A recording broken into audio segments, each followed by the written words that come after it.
Bueno, de antemano, mil gracias al comité organizador, al doctor Mauricio, al doctor Edwin, al doctor Iván Villegas y a todos los que están hoy aquí con nosotros a la distancia en este proceso. La biografía incluida al final corresponde a las referencias que sirvieron como base para el desarrollo de esta presentación. Mi conflicto de intereses: yo soy empleado directo de Fresenius Medical Care para la ciudad de Armenia y la zona suroccidente del país, y durante el año 2018 al año 2020 he sido conferencista para la industria farmacéutica para los laboratorios que ustedes ven ahí. Yo soy médico internista nefrólogo de la Pontificia Universidad Javeriana, con una especialización en Administración Financiera de la Universidad de la Gran Colombia y un Executive MBA de la Universidad de los Andes. Recordemos casos puntuales de nuestro paciente para el análisis de la presentación. Recuerden que tiene diabetes mellitus tipo 2, hipertensión arterial, síndrome coronario, dislipidemia, hipotiroidismo, obesidad, falla cardíaca y una arritmia referido en la historia clínica. La creatinina es de 1.24 miligramos por decilitro, la tasa de filtración glomerular es de 46 mililitros por minuto y tiene una proteinuria de 1.6 miligramos por decilitro. Ahora, recuerden ustedes el ecocardiograma y la presentación previa del doctor Efraín, que fue súper contundente y refería una arritmia en la historia clínica y en el examen físico unas palpitaciones. La primera pregunta que nos tenemos que hacer hasta aquí es: ¿qué arritmia podría tener nuestro paciente? Y la respuesta que nos da la evidencia en este estudio publicado en el 2018 nos dice que los pacientes con enfermedad renal crónica en no diálisis, la principal tipo de arritmia es las arritmias de origen auriculares o auriculares horas o auriculares más ventriculares. Ustedes ven en la última parte de la columna la variación estadística significativa. Pero la pregunta adicional, ya sabiendo que podría tener una arritmia auricular, es ¿qué tipo de arritmia auricular? En esta publicación del 2020 nos cuentan cuál sería la probabilidad de esas arritmias. Este estudio, en 3.267 adultos, 46% de ellas mujeres, recuerden nuestra paciente, 0 pacientes en diálisis y con un promedio de tasa de filtración glomerular de 43.6 mililitros por minuto, encontró que la prevalencia de fibrilación auricular podría ser del 18%. Y si se tiene más de 70 años, sube a un 25%. Este mismo estudio nos dice que en el análisis multivariable, ser mujer, fumar, tener falla cardíaca, tener enfermedad cardiovascular y una tasa de filtración glomerular baja produce una probabilidad estadística de la fibrilación auricular mucho más alta. Ahora bien, otros estudios previos, recuerde que el anterior fue 2020, nos han comentado que la probabilidad de fibrilación auricular en la población general es del 1% cuando se tiene menos de 50 años. Pero como esas probabilidades se van aumentando, a como ustedes pueden ver, permítanme, yo les coloco en presentación de puntero que me interesaría mostrarles unos datos, hasta llegar en hemodiálisis, la probabilidad es del 22%. Estos mismos resúmenes de publicaciones decía que cuando los pacientes tienen enfermedad renal y una tasa de filtración glomerular mayor de 45, nuestra paciente tenía 46, la probabilidad era el 16%. Al final ustedes le escucharon a mi buen amigo el doctor Efraín decir que se tomó un Holter y encontró una fibrilación auricular paroxística, que fue el diagnóstico. El problema de la fibrilación auricular paroxística en los pacientes con enfermedad renal crónica es que comparten algunas características de riesgo. Ustedes ven aquí arriba la edad, el sexo, la obesidad, el fumar, el tener hipertensión arterial, el tener enfermedad cardiovascular o falla cardíaca, que la tiene nuestra paciente, termina produciendo unos desenlaces desde el punto de vista histológicos como inflamación o fibrosis que terminan produciendo o daño cardiovascular o daño y repercusión en fibrilación auricular. Ahora la pregunta que nos tenemos que hacer, sabiendo que la principal probabilidad de arritmia es una arritmia auricular y en ese orden de ideas una fibrilación auricular, es cuál sería la consecuencia de que nuestra paciente tuviera enfermedad renal crónica y fibrilación auricular. Este estudio del 2014, un metaanálisis, nos documenta cuál era la probabilidad de eventos tromboembólicos en pacientes con enfermedad renal crónica y fibrilación auricular. Y ustedes ven que si el paciente no tiene fibrilación auricular, tiene un riesgo relativo de eventos tromboembólicos definido muchísimo menor que si el paciente tiene fibrilación auricular y enfermedad renal crónica no diálisis, y casi hasta el doble si el paciente llega a tener enfermedad renal crónica terminal y diálisis. Es decir, nuestro paciente tiene más riesgo de eventos tromboembólicos. Esos eventos tromboembólicos no son la única consecuencia.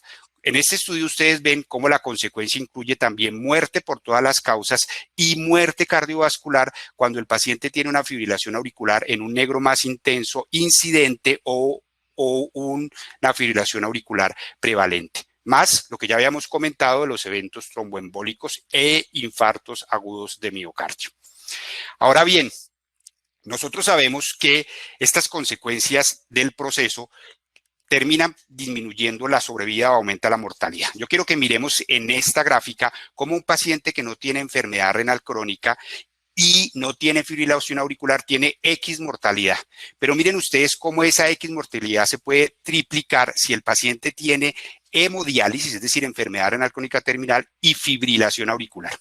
Ahora bien, en el puntero les estoy señalando en este momento algo que creo que es súper importante. Un paciente que tiene enfermedad renal crónica y fibrilación auricular tiene muchísima mayor mortalidad que aquel paciente que tiene enfermedad renal crónica sin fibrilación auricular. Es decir, la fibrilación auricular per se produce muchísima mayor mortalidad. Ahora, ¿cuál sería el riesgo entonces de eventos vasculares cerebrales y embolismo sistémico en nuestra paciente? Es nuestra siguiente pregunta. La respuesta es las clasificaciones para definir la probabilidad de eventos tromboembólicos que ustedes conocen, el CHADS y el CHADS-2-DS2, están muy bien validadas en pacientes en diálisis. ¿Qué quiere decir eso? Que como métodos diagnósticos o predictivos tienen lo que llamamos en epidemiología una curva ROC interesante con sensibilidades y especificidades muy buenas para predecir eventos tromboembólicos en pacientes en diálisis. Sin embargo, esto que ustedes ven aquí, que es parte de la misma referencia bibliográfica, en la medida que yo no tenga esos predictores, pues voy a tener menor mortalidad, tanto para el CHADS-2 como para el CHADS-2-DS2. ¿Eso qué quiere decir? Que a la medida en que tenga más de 2 puntuaciones, como ustedes ven, aumenta el riesgo de eventos tromboembólicos en pacientes en diálisis. Esto es lo que les mostraba simplemente de las referencias. Y nuestro paciente tiene falla cardíaca, hipertensión, diabetes y antecedentes, no tiene antecedentes de eventos tromboembólicos, pero los otros antecedentes como tal lo tiene. Este es para la clasificación del CHADS y este es para, llamémoslo ahorita, el CHADS modificado para efectos prácticos. En conclusión, cualquiera de los dos scores predicen muy bien la mortalidad en pacientes incidentes en hemodiálisis. Sin embargo, la predicción de la mortalidad en pacientes que no son incidentes en diálisis, sino que tienen enfermedad renal crónica, ha sido muy discutida. Incluso los estudios con los anticoagulantes orales no dependientes de vitamina K dejan cierto margen gris de definir si sí son o no son los scores a seguir. Lo que sí tenemos cierto en publicaciones es que los pacientes que tienen enfermedad renal crónica tienen una sensibilidad y especificidad como métodos diagnósticos para predecir eventos tromboembólicos con el CHADS o el CHADS modificado muchísimo menor que en pacientes en diálisis. Recuerden la curva ROC de los pacientes en diálisis que le mostré. Sin embargo, lo que hay que definir ya desde el 2017 es que los pacientes que tienen deterioro de la tasa de filtración glomerular, señalada aquí donde ustedes ven el puntero, en menor tasa de filtración glomerular van a tener mayores indicadores o componentes de los índices predictivos. Eso es estadísticamente significativo. Ahora bien, ¿cuál sería el número mágico para definir en los indicadores de los scores de CHADS o modificados la probabilidad de que el paciente deba tener o desarrolle eventos tromboembólicos y por ende podamos hacer un tratamiento? El número mágico es también el número 2, con un rango de 2 o por arriba de 2 de los pacientes con enfermedad renal crónica, como lo ven aquí en el puntero, tienen mayor probabilidad de tener eventos tromboembólicos en pacientes con enfermedad renal crónica no dialítica. Ahora, en pacientes con enfermedad renal crónica en diálisis, que no es el caso de la paciente, incluso un CHADS-1 predice en forma importante la probabilidad de eventos tromboembólicos. Lo vamos a desarrollar. ¿Eso qué quiere decir? Que a pesar de que haya discusión y las curvas ROC de sensibilidad y especificidad de los principales marcadores que utilizamos para predecir eventos tromboembólicos, haya duda en enfermedad renal crónica, sigue siendo el indicador de un score de CHADS o CHADS-2 modificado de mayor a 2. Eso llevó estas analogía o esos antagonismos que le refería a que se hayan desarrollado algunos indicadores o algunos scores para mirar cuál es la probabilidad. Quiero traerles este que publicado ya en tiempo atrás, desde el 2013, que hace parte del estudio Atria. En el estudio Atria lo que dijeron, la principal probabilidad de tener eventos tromboembólicos va ligada a la edad. Miren ustedes cómo la edad va teniendo la principal probabilidad, teniendo previos eventos vasculares cerebrales en un azul claro o no teniendo previos eventos vasculares cerebrales como nuestra paciente que no lo tenía en un azul más oscuro. Sin embargo, la pregunta que nos tenemos que hacer es si la edad es el único factor de riesgo y los factores de riesgo que tiene nuestra paciente, entre esos la enfermedad renal crónica que no está dentro de los scores clásicos de CHATS o modificados, están produciendo alguna probabilidad.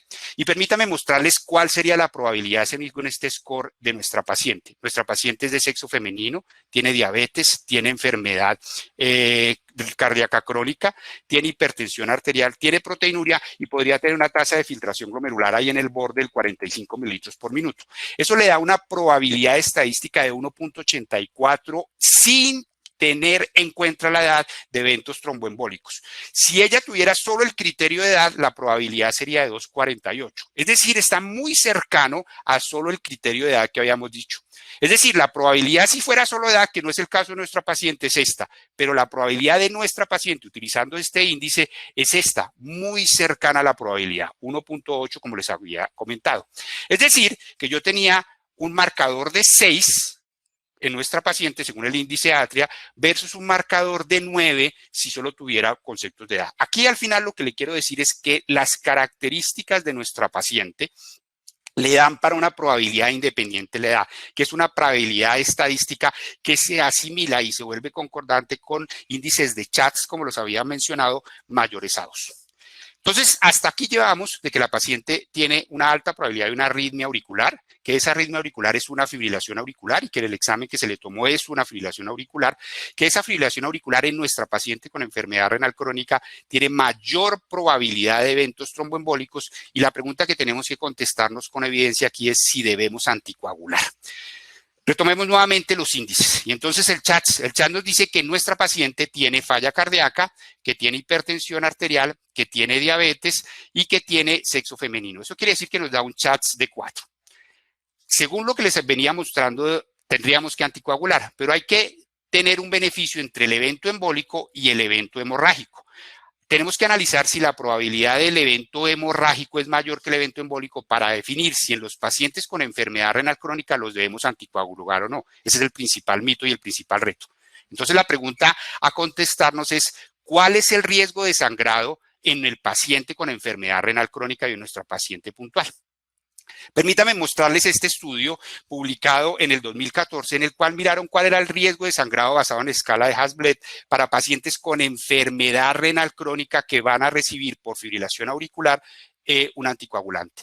Y aquí lo que quiero que ustedes miren es cómo el paciente que tiene tasa de filtración glomerular normal tiene un riesgo de sangrado menor versus y por ende una menor sobrevida los pacientes que tienen tasas de filtración glomerular menor de 60 y menor de 30 mililitros por minuto. Al final, entonces, ¿cuál sería el valor de la escala de Hasbled para nuestros pacientes? Para nuestros pacientes sería un Hasbled por hipertensión 1 y por alteración de la función renal, digámoslo que también de 1, es decir, de 2. El riesgo, el score del CHATS modificado no es de 2 y el riesgo de Hasbled es de 2. Aparentemente hay más riesgo de eventos tromboembólicos que de eventos de sangrado. Miremos a ver si la literatura nos dice eso. Y la literatura justo desde 2012 nos contestó esa pregunta. Yo quiero que se fijen aquí en lo que les estoy señalando, el extremo derecho inferior, que es justo nuestra paciente. ¿Qué es nuestra paciente? Entonces, CHATS mayor de 2 con un Hasbled hasta 2. Si ustedes ven, dar anticoagulantes orales hace que el paciente tenga mayor sobrevida que no dar anticoagulantes orales. Quiere decir que adicionalmente nuestro paciente va a tener mayor riesgo de eventos trombóticos, mayor mortalidad y menor riesgo de sangrado. Entonces, hasta aquí creo que nos vamos a ir contestando que deberíamos ir anticoagulando.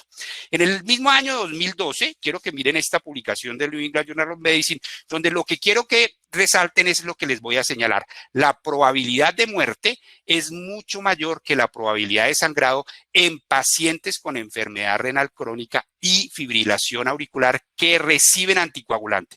Ojo, miren la fecha, 2012. ¿Por qué 2012? Porque en ese momento la terapia que se usaba era los anticoagulantes tipo warfarina o dependientes de vitamina K. Sin embargo, ahí el resultado era, oiga, les va mejor, menos probabilidad de muerte y menos eventos tromboembólicos que probabilidad de sangrado.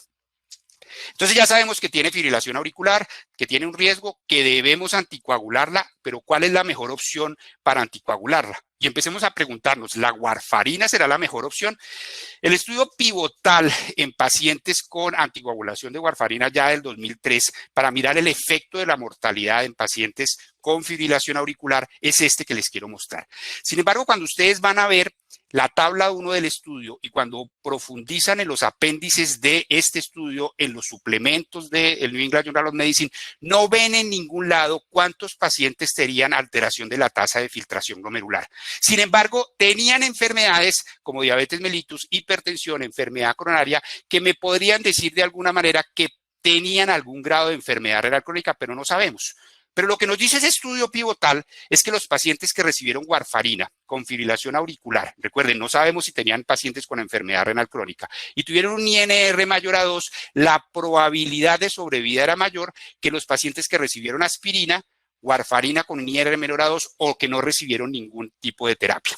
Ahora, este es como el rango en el cual tiene que estar el INR, entre 2 y 3. Recuerde, este estudio fue hecho con warfarina para fibrilación auricular y no sabemos si habría pacientes con enfermedad renal crónica.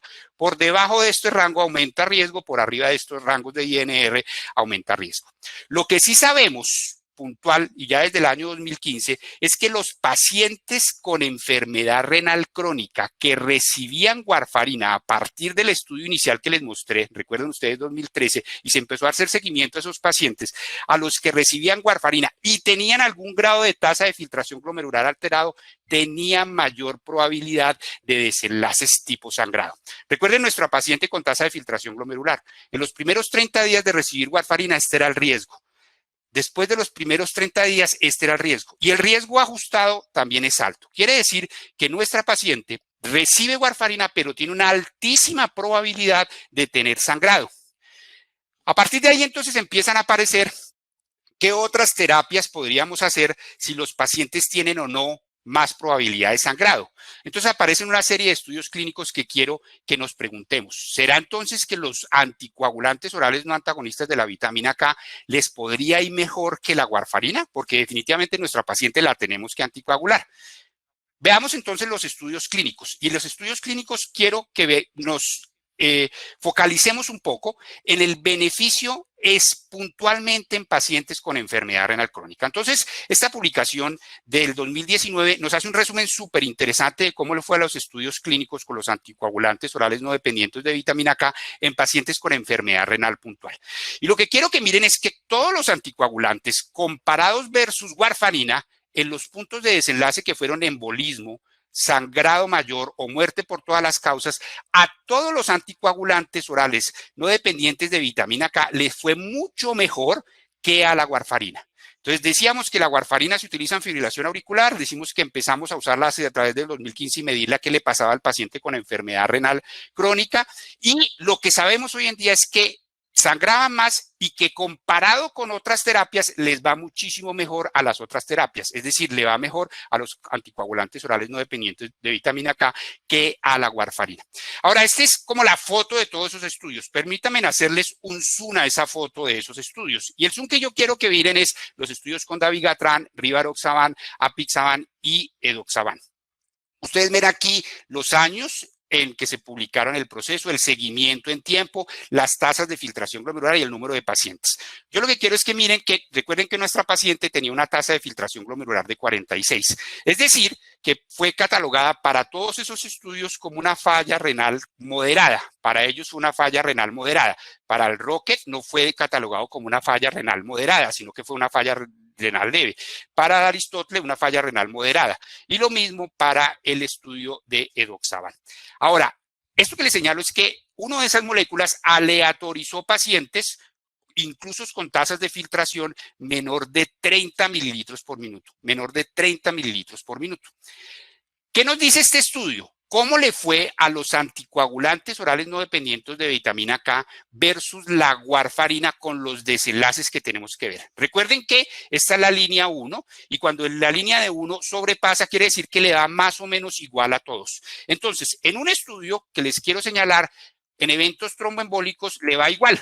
Hay otros 3 que le va mejor a los anticoagulantes no dependientes de vitamina K al hablar de eventos tromboembólicos. Al hablar de sangrado mayor, hay 2 moléculas que les va igual que la warfarina. Hay otras 2 que no les va igual que la warfarina. Esto es el análisis específico de pacientes con enfermedad renal crónica. Recuerden ustedes que nuestra paciente tenía una creatina 24 y una tasa de filtración glomerular de 46 con proteinuria, que en los estudios era catalogado como moderada, pero que en un estudio era catalogado como enfermedad renal leve. Al mirar este comparativo, cuando hablamos en nuestra paciente puntual, los eventos tromboembólicos, parece ser que a 2 moléculas les va exactamente igual que warfarina. Y cuando hablamos de sangrado mayor, parece ser también que a 2 moléculas le va igual, exactamente igual que dar warfarina. ¿Eso a qué quiere llevar? Cuando usted compara en los pacientes, ya desde el 2018, los pacientes con fibrilación auricular que reciben los anticoagulantes orales no dependientes de la vitamina K a diferentes dosis, lo importante es que tengan menos eventos tromboembólicos y que tengan menos probabilidad de sangrado. En esta gráfica ustedes ven las moléculas con menor evento tromboembólico y las moléculas con menor evento de probabilidad de sangrado. Ahora bien, estos estudios que les acabo de mencionar nos aproximan un poquito hacia dar un proceso de la corte, pero ¿qué es lo que ha pasado? Lo que ha pasado en esta publicación del 2019 nos dice es que desde el año más o menos 2011, los anticoagulantes orales no dependientes de la vitamina K se han empezado a usar en forma importante. Se usaban en esa época el 10% de la población con fibrilación auricular y enfermedad renal crónica. Y en el año 2018 más o menos, que es el corte, ya un 60% de la población con fibrilación auricular y enfermedad renal crónica usaba los nuevos anticoagulantes orales no dependientes de vitamina K. Y habíamos dejado de usar la warfarina, o por lo menos se usa en menor proporción. Recuerden que estamos hablando de una fibrilación auricular no valvular, no de reemplazo valvular. ¿Eso qué quiere decir? Que definitivamente nuestra paciente tiene que anticoagularse y que los medicamentos a usar por menor probabilidad de sangrado y mayor impacto en los desenlaces como eventos tromboembólicos son los anticoagulantes orales no dependientes de vitamina K. Por lo que les acabo de decir, resultados y desenlaces. Ahora bien, en la literatura mundial, lo que ustedes van a encontrar es esta proporcionalidad. ¿Y qué es esta proporcionalidad? 54.7 de todos los pacientes usan apixaban, 14.5 usan dabigatran y 30.8 usan rivaroxaban, que es esta misma referencia. El más usado en todo el mundo, y vamos a ir poco a poco a entender el porqué de los anticoagulantes orales no dependientes de la vitamina K en pacientes con enfermedad renal crónica y fibrilación auricular, como nuestra paciente, es el apixaban. Estos son los resúmenes de los estudios clínicos y lo que está pasando más o menos en el mundo. Ahorita, ¿qué tenemos estudio de vida real? Recuerde que hoy en día, por las características de nuestros pacientes que no podemos controlarlos, hacemos una serie de estudios o basados en datos o basados en estudios clínicos que llamamos pragmáticos, donde el paciente no se deja en una cápsula o no se encierra, sino que se hacen el resto de cosas adicionales. ¿Qué dicen los estudios de vida real? Este estudio, publicado en julio del 2020, comparó moléculas de apixaban contra la warfarina, apixaban contra rivaroxaban y apixaban contra dabigatran y midió los desenlaces. Definitivamente le va mejor con warfarina y definitivamente, como en las otras moléculas, hay algunos beneficios en uno o en otro desenlace cuando hablamos de efectividad clínica. En efectividad clínica ustedes ven que son, desde el punto de vista, aquí yo no estoy hablando solo de enfermedad renal crónica, pero en efectos secundarios puede irle mejor a uno que a otra molécula. Ahora bien, recuerden que nuestra paciente tenía una probabilidad de sangrado si le damos warfarina. Si esa paciente le damos warfarina en diálisis, miren la probabilidad de sangrado. La probabilidad de sangrado es muchísimo mayor. Y la pregunta que tendríamos que hacernos entonces, si ya dijimos, oiga, tienen una fibrilación auricular, tiene más eventos tromboembólicos, definitivamente tenemos que anticoagularlo y le va mejor. Y si no anticoagulamos, ¿cómo le va?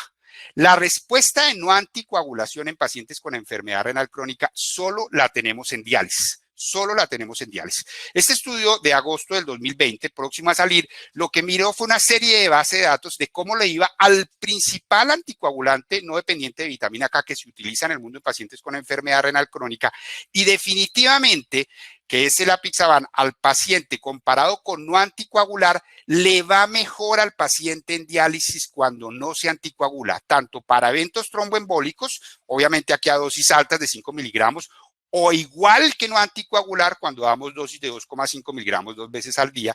En todos los escenarios le va mejor al paciente en diálisis que no se anticoagula. En todos los escenarios le va mejor al paciente en diálisis que no se anticoagula. Basados en esto, esta es una publicación de base de datos, el único estudio y experimento clínico al respecto se llama el RENAL-HF. El RENAL-HF se presentó en noviembre, va a ser un año, en el AJA. Este fue un estudio donde se aleatorizaron pacientes a recibir apixaban versus warfarina, pacientes que tenían fibrilación auricular en diálisis, fibrilación auricular no valvular. Pero miremos un poquito cómo le va en los desenlaces, que es lo que quiero para mirar el ejercicio. Lo primero, desde el punto de vista de hemorragia gastrointestinal le va mejor a la apixaban. Desde el punto de vista de hemorragia gastrointestinal también, mayor o menor, le va mejor también a la apixaban. Ahora miramos otros eventos que son los eventos secundarios, porque lo que se quería mirar era seguridad. 5 minutos, doctor Arango. Listo, quería mirar seguridad. Entonces, ¿qué es lo que quiero que miren en el ejercicio? Lo que quiero que miren en el ejercicio es que los eventos tromboembólicos son también menor en apixaban, pero los eventos hemorrágicos son mayores en apixaban. Y las muertes cardiovasculares y las muertes indeterminadas y las muertes por todas las cosas son mayores en pacientes que reciben apixaban. ¿Esto qué quiere decir? Simplemente para ir mostrando cuál sería como el flujograma. El flujograma en pacientes que no tienen alteración de la función renal, hay que anticoagular con anticoagulantes no dependientes de la vitamina K, cualquier anticoagulante. Pero con pacientes con alteraciones de la tasa de filtración glomerular, hay uno que es común a todas las tasas de filtración glomerular y que incluso se han hecho estudios en diálisis donde dicen no se debe dar, y es el apixaban, que simplemente para mostrarles esto, es la facilidad en dosis y hasta dónde tenemos que parar el ejercicio.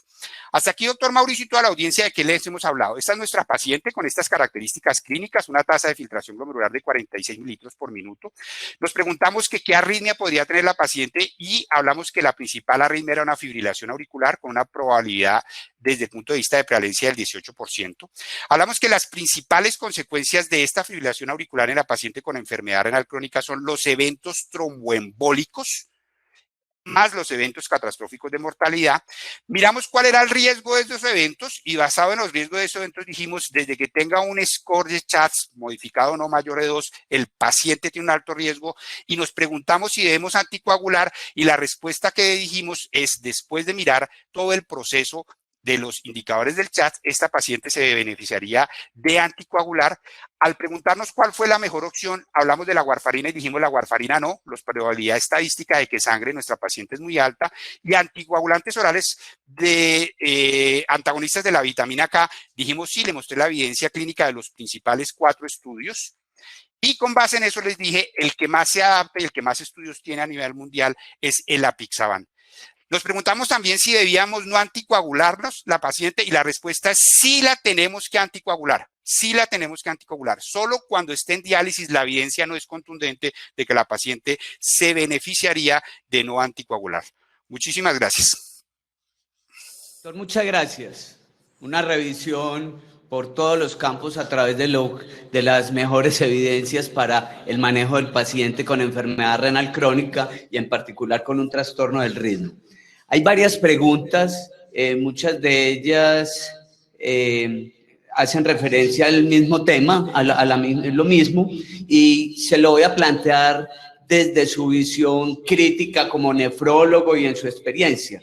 Particularmente frente al estudio del C-Jason, donde en el paciente en diálisis no hay diferencia entre anticoagular y no anticoagular.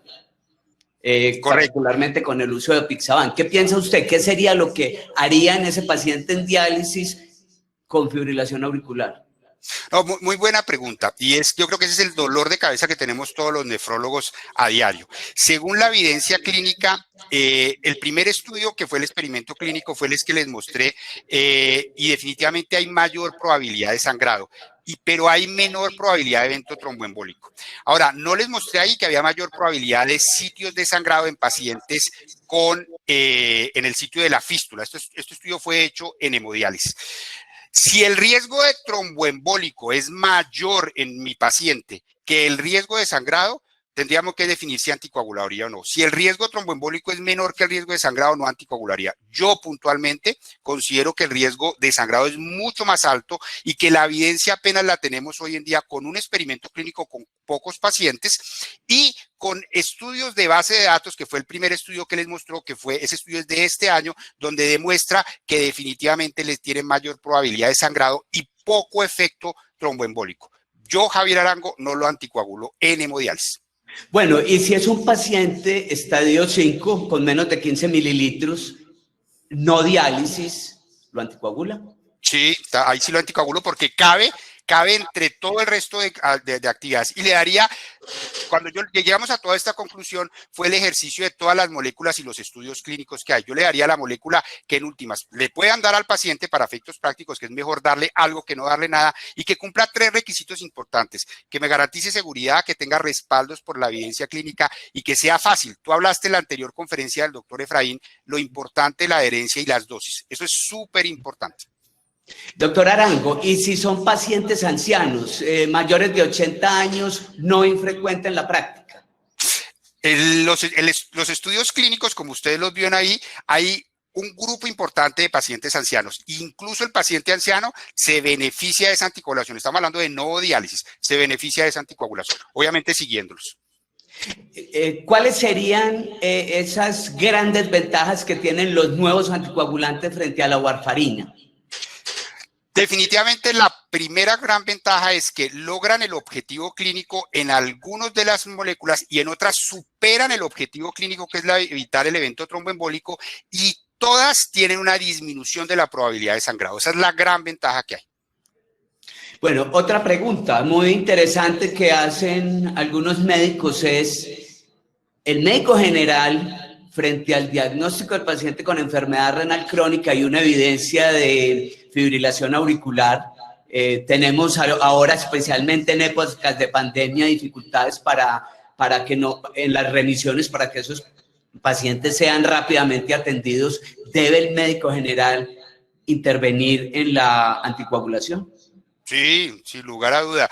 Yo creo que nuestro sistema de salud con pandemia va a cambiar muchísimo. Un ejemplo es lo que ustedes están haciendo ahorita. Yo de antemano he quedado sorprendido entre ayer y hoy a dónde está llegando toda esta información. ¿Eso qué quiere decir? Que incluso cosas como la industria de, abro y cierro comillas, de la educación cambió. Y nosotros no habíamos querido entender. Nuestra industria, abro y cierro comillas, de salud también tiene que cambiar. Un médico general bien entrenado al frente de un paciente y con la probabilidad de tener un apoyo de una llamada, de una videoclip a un médico especialista, es muchísimo mejor que una cita que se le da al paciente en el sistema, que se demora 6 y 7 meses. Bueno, otra pregunta hace referencia, ya no saliéndonos de la fibrilación auricular, sino el paciente que requiere anticoagulación en diálisis. ¿Qué respecto a estos nuevos anticoagulantes?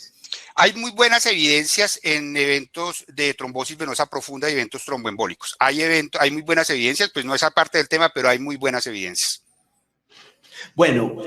Ojo, aclaro, en no diálisis. En diálisis definitivamente, puntualmente en hemodiálisis, hay alguna evidencia en diálisis peritoneal que les va muy bien. En hemodiálisis, todos tienen mayor probabilidad de sangrado. Y si a estos pacientes le sumamos el hecho de haber tenido un evento cerebrovascular previo. ¿El de diálisis? Sí. Sí, esa es la gran inquietud que nos hacemos. Oiga, ese es el paciente de altísimo riesgo del evento tromboembólico. Ese es el altísimo riesgo del evento tromboembólico. Ahí es donde la evidencia le deja más a discusión y a criterio del paciente, del médico tratante, recordando de base que el paciente va a tener una mayor probabilidad de sangrado y usted tiene que primar en eso. Entonces eso es más o menos, no hay estudios en la literatura, pero mi recomendación sería haga el CHATS y haga el Hasbled y de acuerdo a esas características usted va definiendo. El problema es que en diálisis hasta ahora las dos evidencias grandes, una de un experimento clínico y otra de estudios de la vida real de base de datos, nos dicen que sangran más. Entonces yo también no anticoagularía. Bueno, otro escenario que no es infrecuente en el paciente en diálisis es aquellos pacientes ya con cardiopatías dilatadas, con aurículas grandes y con trombos intracavitarios. Muy buena pregunta. Parte de los estudios y está saliendo evidencia, como era parte del tema, con los anticoagulantes orales no dependientes de vitamina K en pacientes con esas características. Es decir, sería que el paciente, no como nuestra paciente, pero nuestra paciente puede ir para allá con fracciones de eyección muy comprometidas, con una cardiomegalia importante y en la probabilidad de ese evento o la formación de trombo cavitario. Estos medicamentos han disminuido esa probabilidad. Bueno, doctor Arango, muchas gracias. Gracias a todos ustedes, un abrazo y felicitaciones.